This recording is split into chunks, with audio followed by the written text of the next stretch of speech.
बिस्मिल्लाहिर्रहमानिर्रहीम। अस्सलाम वालेकुम students, I hope you are fine students. आज हम लोग फर्स्ट ईयर मैथमेटिक्स एक्सरसाइज 1.2 जिसका हम क्वेश्चन नंबर 3 को जो है वो डिस्कस करने जा रहे हैं। प्रीवियस लेक्चर्स में हमने क्वेश्चन नंबर 2 को तक डिस्कस किया था इसको, और इसके हमने जो है वो कुछ डेफिनेशंस फार्मूलाज वगैरह को भी डिस्कस किया था, एग्जांपल्स वगैरह को। आज हम लोग जो है वो क्वेश्चन नंबर 3 जो है वो उसको स्टार्ट करने जा रहे हैं। 3 के स्टेटमेंट देख लेते हैं। Find the real values of x why if, वो कहते हैं कि हमने इसमें एक्स वाई की वैल्यूज़ मालूम करनी है, उसके रूट्स रियल हैं और वो हमने यानी कि इंटीजर्स के फॉर्म में वैल्यू फाइंड आउट करनी है कि क्या आती हैं। अब वो कैसे फाइंड आउट करेंगे, इसकी इक्वेशंस बनानी पड़ेंगी, या मतलब इक्वेशन के फॉर्म में होगा फिर ही हम इक्वेशन से जो है वो उसके रूट्स फाइंड आउट करेंगे, इक्वेशन से वैल्यूज मालूम करेंगे। तो अब यहाँ पर हम क्या करेंगे, पहले तो हम देखते हैं कि क्वेश्चन हमें इस फॉर्म में गिवन है एक्स प्लस आयोटा वाई के whole square which is equal 25 plus 60 iota. कैसे करेंगे, अब यहाँ पे आपको नजर आ रहा है ए प्लस बी का होल स्क्वायर का फॉर्मूला लगा हुआ है। आप इसको खोल लें, ए का स्क्वायर बी का स्क्वायर और प्लस 2ab, 2 आ जाएगा और ए और बी इन दोनों को प्रोडक्ट के फॉर्म में लिख देंगे। उसके बाद क्या होगा, अब यहाँ पे ये वाली चीज़ एज इट इज इधर आ गई। ओके, अब यहाँ पे एक्स का स्क्वायर एज इट इज आ गया, आयोटा का स्क्वायर मतलब लेदर अप्लाई करना है ना कि आयोटा का स्क्वायर और वाई का स्क्वायर। सो हम करते हैं कि आयोटा का स्क्वायर -1 के इक्वल होता है, तो यहाँ पे डायरेक्ट मैंने माइनस लिख दिया। 1 तो आप नहीं भी लगाते हैं तो ये हमारे पास हमें अंडरस्टूड यहाँ पे 1 ऑलरेडी मौजूद होता है, तो वाई का स्क्वायर आ जाएगा और प्लस यहाँ पे 2 iota X Y which is equal to 25 plus 60 iota. Okay हो गया। अब यहाँ पे एक्स का स्क्वायर माइनस वाई का square which is equal to, अब ये जो हमारे पास टर्म है ये हमारे पास जो है वो इसके इक्वल टू, यानी कि अगर इसको हम लोग कंपेयर करें, मतलब अगर हम इसको कंपेयर करते हैं तो आपको नज़र आ रहा है ये रियल रूट है। कौन सा वाला, ये जो इधर वाला एक्स का स्क्वायर माइनस वाई का स्क्वायर रियल होता है, जिसके साथ आयोटा नहीं होता, इमेजिनरी नहीं होता वो। अभी यहाँ ये भी रियल है, मतलब रियल को रियल के इक्वल कर देते हैं और इमेजिनरी को इमेजिनरी के इक्वल कर देते हैं। अब आपको पता है जैसे आपने पहले पिछले क्वेश्चंस के अंदर भी किया, वहाँ पे आप भी यही करते आ रहे हैं। जैसे हमने यहाँ पे वैल्यू मालूम कर की थी, आपको याद होगा कि यहाँ पे हमने कैसे वैल्यू मालूम की थी। अब आपको यहाँ पर नज़र आ रहा है कि इधर आपके पास जब ये वाली फॉर्म बन गई थी तो x+2 रियल था और y-3 इमेजनरी था, क्योंकि इसके साथ आयोटा है तो यहाँ पे -70 रियल है और 19 इमेजनरी है। सो हमने रियल को रियल के इक्वल कर दिया था यहाँ पे और इमेजनरी को इमेजनरी के इक्वल कर दिया था यहाँ पे। ओके, इस तरह से हमने यहाँ पे करना है। तो यहाँ पे इतना बनाने के लिए हमने ये थोड़ा सा एक्स्ट्रा स्टेप किया, बाकी सारा का सारा प्रोसेस जो होगा वही होगा सेम टू सेम। तो यहाँ पे हमने क्या किया कि रियल को रियल के इक्वल कर दिया और इमेजनरी को इमेजनरी, आयोटा नहीं लिखना आपने, जस्ट उसके कोफिशिएंट्स को इक्वल करना है। ओके, अब यहाँ पे 2 इक्वेशंस आपके पास आ चुकी हैं, एक ये वाली इक्वेशन और एक ये वाली। अब सॉरी, एक ये वाली इक्वेशन है और एक इसको इसकी इक्वल करेंगे ना तो हमारे पास ये चीज़ आ जाएगी। तो यहाँ से अगर एक्स वाई की वैल्यू मालूम करनी हो तो यहाँ पे 2 से इधर 2 लगा हुआ है ना, दोनों तरफ डिवाइड करेंगे, वेरिएबल्स की वैल्यू आ जाएगी 30। तो यहाँ पे एक इक्वेशन हमारे पास ये बन गई और एक ये वाली बन गई। अब आपने करना क्या है, अब आप अगर यहाँ से एक्स की वैल्यू निकाल लें वो आपकी मर्ज़ी है, वाई की निकाल लें तो ये आप जो है वो क्वेश्चन करेंगे आपकी, आप पे खुद पे डिपेंड करता है आप किस चीज़ के बारे में निकालते हैं। अगर आप एक्स की निकालते हैं तो एक्स की यहाँ पे पुट करेंगे तो वाई की आ जाएगी, अगर आप वाई के निकालते हैं यहाँ पुट करें तो एक्स की आ जाएगी। बात एक ही है, तो वैल्यूज़ भी एक ही आएंगी। तो यहाँ से हम लोगों ने वाई की वैल्यू निकाली है तो 30/30 आ जाएगी, यानी कि 30/एक्स आ जाएगी। इसकी ये हमारे पास यानी कि हमारे पास जो वैसी वैल्यू है ये परमानेंट वैल्यू नहीं है वाई की, क्योंकि वाई की वाई ये एक्स की फॉर्म में आ रहा है, वाई जो है वो एक्स की टर्म्स में आ रहा है। सो हम वाई एक्स की टर्म में नहीं लेना, हमने वाई एक इंटीजर लेना है सिंपल, ठीक है ना। तो उसमें मतलब एक नंबर होना चाहिए। सो अब ये वाई विच इक्वल टू हमारा फर्जी वैल्यू हुआ 30/x हमने निकाली, इसको हम यहाँ पे पुट करते हैं। और क्योंकि हमारे पास और कोई ऑप्शन भी नहीं तो नहीं ना है, ये भी मिक्सड है ये भी मिक्सड है, तो इस तरह से हम इसको कैसे निकाल सकेंगे। तो यहाँ पे हमने क्या किया 30/x, इसको यहाँ पे पुट किया, 30/x का स्क्वायर आ गया, तो इसको स्क्वायर अप्लाई करेंगे, 30 का स्क्वायर ये आ गया और x का स्क्वायर ये आ गया। ओके, अब यहाँ पे इसका एल्सियम भी ले सकते हैं, ठीक है। यहाँ पे इसका एल्सियम लेंगे, इससे मल्टीप्लाई हो जाएगा और इधर से इधर भी, यानी कि x का स्क्वायर है नीचे तो इधर भी मल्टीप्लाई कर दी, इधर भी कर दिया, इधर भी कर दिया, इधर भी कर दिया। ओके, ये चीज़ कैंसिल हो जाएगी, 900 आ जाएगा अकेला, और x की 2 पावर्स नीचे वाले सेम है तो ऊपर वाले ऐड हो जाते हैं, ठीक है। तो ये आ गया, अब ये वाली चीज़ एज इट इज़ आ गई। अब आपको पता है यहाँ पे x की आपने x हमारे पास x इधर लेके आए, मतलब हमने एक वैल्यू एक इक्वेशन बनाएंगे फिर उसके आगे रूट मालूम करेंगे। तो आपको यहाँ से नज़र आ रहा है, यहाँ पे एक इक्वेशन बन रही है एक्स की 4, उसके बाद ये इधर आ जाएगी, यानी कि हर चीज़ को हम इधर वाली साइड पे शिफ्ट कर रहे हैं, लेफ्ट साइड पे। तो यहाँ पे जब ये इक्वेशन बन जाएगी इस तरह से, और उसके बाद फिर यहाँ पे देखेंगे कि 900 इधर इस क्वेश्चन 1 है, वही हमने फैक्टराइजेशन अप्लाई करनी है। कैसे अप्लाई करते हैं कि हमको 900 का ऐसा मतलब पेयर ढूंढने हैं कि जिनको जमा माइनस करें तो 25 आए, -25, और अगर मल्टीप्लाई करें तो 900 आए। तो हमें 20 और 45 हाथ से 2 नंबर मिले, जिन्हें हम माइनस करेंगे तो -25 आ जाएगा, सोल्व करेंगे।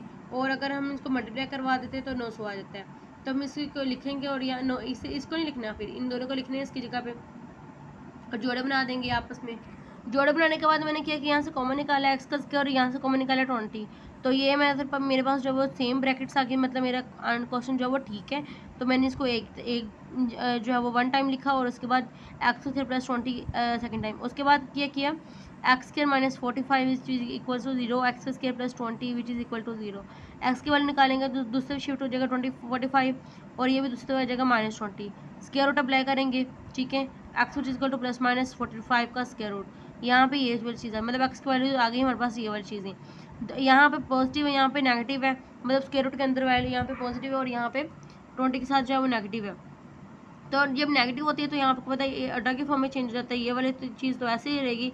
45 की HCF करेंगे तो हमारे पास ये 3/5 बन जाएगा, ठीक है। ये HCF आपको करना आता हो, सेम टू सेम ऐसे, यानी कि 45 को इस तरह रख के ना, तो पहले हम लोगों ने इसको 3 से किया, और उसके बाद ऐसे करते करते उसके बाद 3 2 आए और 5 1 आया। 3 मतलब 3 मतलब 5, 3 बार 9 9 5 बार 45। इस तरह से मैंने 3 का स्केयर बन रहा था बाहर आ गया, और 5 का नहीं बना था वो अंदर ही रहा। यहाँ पे भी -20 है, -20 को आप आयोटा की फॉर्म में लिख सकते हैं कि मतलब 20 आयोटा 2 आयोटा, यानी कि हमने स्क्वायर रूट 5 भी किया ना, जैसे इसको किया 45 को, वैसे इसको करेंगे। 4 5 से 24 का लिख सकते, 2 का स्क्वायर वो बाहर आज़ाद हो के बाहर आ गया, और ये 5 एज इट इज़ अंदर रहा, ठीक है। तो यहाँ पे 2 आयोटा ये वाली चीज़ है ना, ये प्लस माइनस के अलावा ये इसकी जगह पे चीज़ आ गई, ओके। इसको अब हम ये वाले जो हमारे पास रूट आए हैं ना कम्प्लेक्स नंबर, ये वाले कम्प्लेक्स नंबर वाले रूट कौन से होते हैं, जो हमारे पास इमेजिनरी की फॉर्म में, मतलब हमारे पास कम्प्लेक्स रियल और साथ जो है वो हमारे पास इमेजिनरी पार्ट अगर आ जाए तो वो कम्प्लेक्स नंबर बन जाता है, ठीक है। तो यहाँ पर इसको हम इग्नोर कर देंगे, और हमारे पास जो रूट आएगा वो हमारे पास ये वाला है, क्योंकि अब इसकी चेकिंग भी तो होगी ना, फिर ये पता चलेगा। अगर इसकी हम लोग अंदर पुट करते हैं कि इसके अंदर हम अपनी जो है वो इसके, तो इसके पहले पुट करके इसकी वैल्यू निकाल लेते हैं। वैल्यू कैसे निकालेंगे, अब आपको पता है यहाँ पे आपके पास वैल्यू किसकी आई है, एक्स की वैल्यू आई है। वाई की हमने वो फर्जी वैल्यू ली थी, तो वाई की वैल्यू निकालने के लिए इसको और इसको जो है वो हम क्या करेंगे, पुट करवाएंगे। तो इसको तो हम वैसे भी इग्नोर कर चुके हैं, क्योंकि यहाँ पे ये हमारे पास कम्प्लेक्स नंबर था, इमेजिनरी जो एटा की फॉर्म में होंगे हम उसको जो है वो क्या कर देंगे, इग्नोर कर देंगे, हम इसको जो है वो नहीं लेंगे। हमारा आंसर जस्ट ये वाला होगा। तो ये प्लस का भी और ये माइनस का भी, इसको मैं इकट्ठा ही पुट करके यहाँ पे रख रही हूँ, और इसको कुछ कैंसिल हो सकती है कैंसिलेशन, वो हमने कर दिया। 10/5 आ गया हमारे पास, और इसको 10 का मजीद जो है वो मैंने लिखा कि 2 5 10, और 5 जो है वो मतलब इससे कैंसिल हो गया, इसके 1 पावर से ऊपर हाफ पावर आएगी, वो मैंने यहाँ पे लिखा।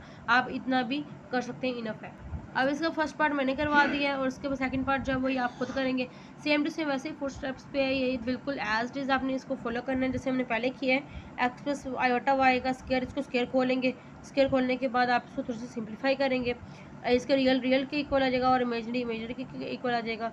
और उसके बाद वैसे ही इसको यहाँ से हम इसकी वैल्यू ले लेंगे, वाई की वैल्यू ले लें या एक्स की वैल्यू ले लें, आपकी अपनी मर्जी है, वो ले ली मैंने वैल्यू। उसके बाद आप इसको दूसरे क्वेश्चन में जाके पुट करवा देंगे।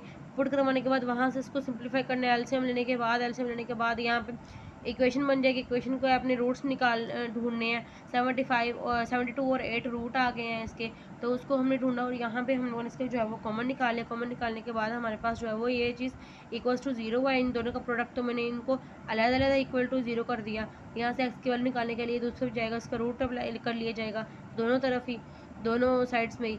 और यहाँ पे जब हम करेंगे तो ये वाली चीज़ आ जाएगी, इधर भी ऐसे, इधर यहाँ से माइनस अंदर आ गया, तो फिर माइनस आ गया तो आपको पता है वो चीज़ वही आयोटा आ जाता है, मतलब कम्प्लेक्स रूट्स आ जाते हैं उसको, तो हम उसको इग्नोर कर देंगे, और ये रियल वाला ले लेंगे। रियल रूट और जो होगा इसकी मतलब इसके एक्स वाई ये सारे कुछ रियल होंगे, क्योंकि जब हम ये एक्स की कीमत हमारे पास ये आ चुकी है ना, वाई की तो नहीं आएगी थी, क्योंकि वाई की जो हमने यहाँ पे ली थी ना वो हमारे पास फर्जी वैल्यू थी, तो वाई की हमारे पास असल कीमत नहीं पता। तो वाई की असल वैल्यू निकालने के लिए हम इस एक्स वाली को इसमें 1 में या 2 में किसी में पुट करवा दें, तो आपके पास जो है वो वाई का आंसर आ जाएगा।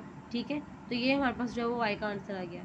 इसी तरह से क्वेश्चन नंबर 3 है, क्वेश्चन पार्ट नंबर 3 के अंदर भी ऐसे ही आपने करना है, सेम वैल्यूज़ है बिल्कुल, मतलब सेम ही इसकी जो है वो मेथड है इसका।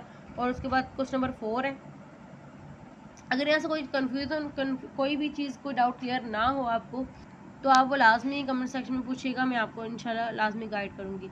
उसके बाद क्वेश्चन नंबर 4 है, 4 के अंदर भी आपको Z1 दिया हुआ है, Z2 मतलब कि दो आपके पास क्या दिए हुए कम्प्लेक्स नंबर्स दिए गए हैं, और आपसे कहा गया कि आपने रियल इसके रूट वैल्यूज़ जो है वो अल्फ़ा की, ये जो यहाँ पे अल्फ़ा की कौन सी ऐसी वैल्यू आती है जो इसको यानी कि हम लोग करें तो ये चीज़ जो है वो हमारे पास सेटिस्फाई करे। मतलब आपने यहाँ पे क्या करना है कि अल्फ़ा का रूट निकालना है, अल्फ़ा की वैल्यू के इमेजनरी के अगर हम उसने वैल्यूज़ दी हैं, यहाँ पे ऐसे वैल्यू क्या पुट करें कि जब Z1 और Z2 आएंगे उनको प्रोडक्ट करें, उनका इमेजनरी 7 के इक्वल होगा। ठीक है, ये चीज़ हमें प्रूव करनी है, तो करें। चलें स्टार्ट करते हैं। हम इसको वैल्यू ने हमने करना क्या है, हमने रियल वैल्यूज़ मालूम करनी है अल्फ़ा की, कि अल्फ़ा की कौन सी वैल्यू होगी। ठीक हो गया, तो यहाँ पे मेरे पास Z1 Z2 मैंने जो वैल्यूज़ ली थी, और उन्होंने कहा है कि इमेजनरी लेना है Z1 Z2 का प्रोडक्ट का, तो पहले प्रोडक्ट होगा, मतलब इनको ज़रब मेरे पास Z1 Z2 अलग-अलग दिए गए हैं, लेकिन अगर इनका ज़रब किया होगा मैंने, इन दोनों का ज़रब करूँगी, फिर उसका इमेजनरी देखूँगी कि 7 के इक्वल आता है कि नहीं आता। ठीक है, तो अब देखते हैं, करें इसको। इसका मतलब पहले मुझे क्या करना पड़ेगा, पहले मुझे Z1 Z2 को ज़रब करवाना पड़ेगा, तो Z1 Z2 इसको ज़रब करवा देंगे, मल्टीप्लाई करवा देंगे, तो ये दोनों वैल्यूज़ यहाँ पे मैंने पुट कर दी। 2 को पहले इससे मल्टीप्लाई किया, फिर 3 आयोटा को इससे मल्टीप्लाई किया, तो ये मेरे पास जो है वो आंसर बन गया। आयोटा के स्क्वायर की वैल्यू में लगाऊंगी -1, और बाकी जस्ट वैसे ही सिंप्लीफिकेशन है वो कर दी। यहाँ तक ऑलमोस्ट सिंप्लीफिकेशन हो गई है।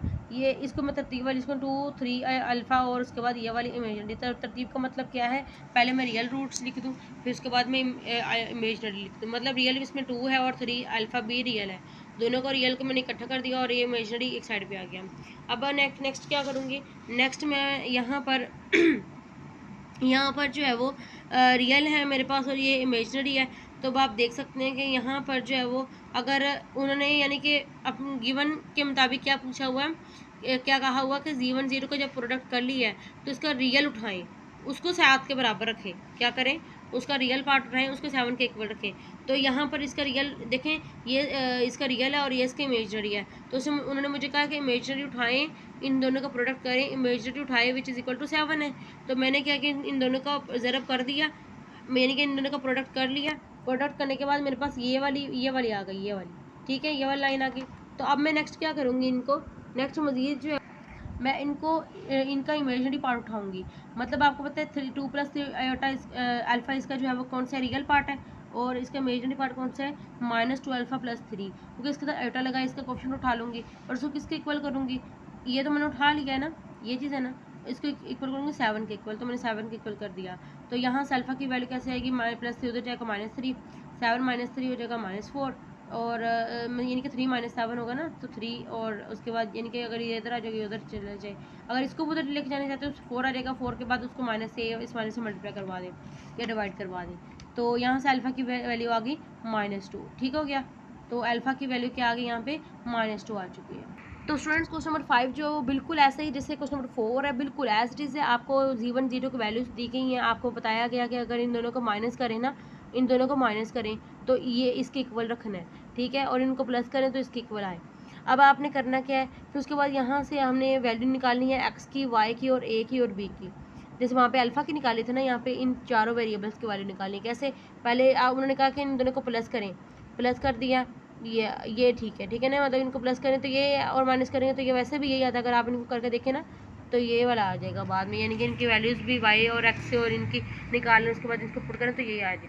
तो हमने करना क्या है, हमें उन्होंने बल्कि दी हुई बनी बनाई है, तो Z प्लस यानी कि इन दोनों को प्लस करें तो ये दो इक्वेशन दी हैं, आपने इन दोनों को लिख लिया। एक दफ़ा इन दोनों को यानी कि हमने ऐड किया, जब ऐड करेंगे ना तो ये चीज़ अब ऐड देखिए ना, ऐड जब करेंगे तो ये चीज़ कैंसल आउट हो जाएगी। सब्ट्रैक्ट भी कर सकते हैं, वो आपकी अपनी मर्ज़ी है, किसी एक वेरिएबल की फिर आपके सब्ट्रैक्ट करेंगे तो आपके पास Z1 की वैल्यू जो है वो यानी कि Z1 कैंसल आउट हो जाएगा, Z2 की वैल्यू आ जाएगी। तो बात एक ही है, जिस मर्ज़ी वेरिएबल की वैल्यू निकाल लें। मेरे पास Z1 Z2 दो वेरिएबल्स यहाँ पे यूज़ हो रहे हैं, तो मैंने इनको ऐड किया तो ये वाला कैंसल होगा, Z1 की वैल्यू आ गई मेरे पास यहाँ पे ये वाली। अब मैंने क्या किया कि Z1 की वैल्यू तो आ गई। अब आप देख सकते हैं कि जो गिवन है वहाँ पे ऊपर लिखा हुआ है कि Z1 इसके इक्वल है, तो मैं क्यों ना z1 की वैल्यू जो आई है उसको यहाँ पे पुट कर दूँ, तो यहाँ पे पुट करूँगी तो इसके इक्वल आ जाएगा, ये आ गया। ठीक है, यहाँ से मेरे पास जो है वो रियल के इक्वल कर दें और इमेजनरी के इक्वल कर दें। ठीक है, तो x इक्वल्स टू 8 आ जाएगा, y इक्वल टू 3 आ जाएगा। तो मेरे पास x y की वैल्यूज आएगी। अब मेरे पास ए बी क्यों रहती हैं, ए बी की कैसे आएंगी, अगर इन्हीं दोनों को मैं क्या कर दूँ, सब्ट्रैक्ट कर दूँ। सब्ट्रैक्ट करूँगी तो मेरे पास क्या आ जाएगा, मेरे पास z2 की वैल्यू आ जाएगी। आपको मैंने बताया कि अगर आप ऐड करें तो z1 की आ रही है, माइनस करें तो z2 की आ जाएगी, z2 की आ जाएगी। z2 अब यहाँ पे है, z2 में a और b इन्वॉल्व है, तो a यहाँ पे जब z2 में यहाँ पे पुट करवाऊंगी तो z2 पुट करवाने के बाद मेरे पास ये चीज़ ये बनेगी।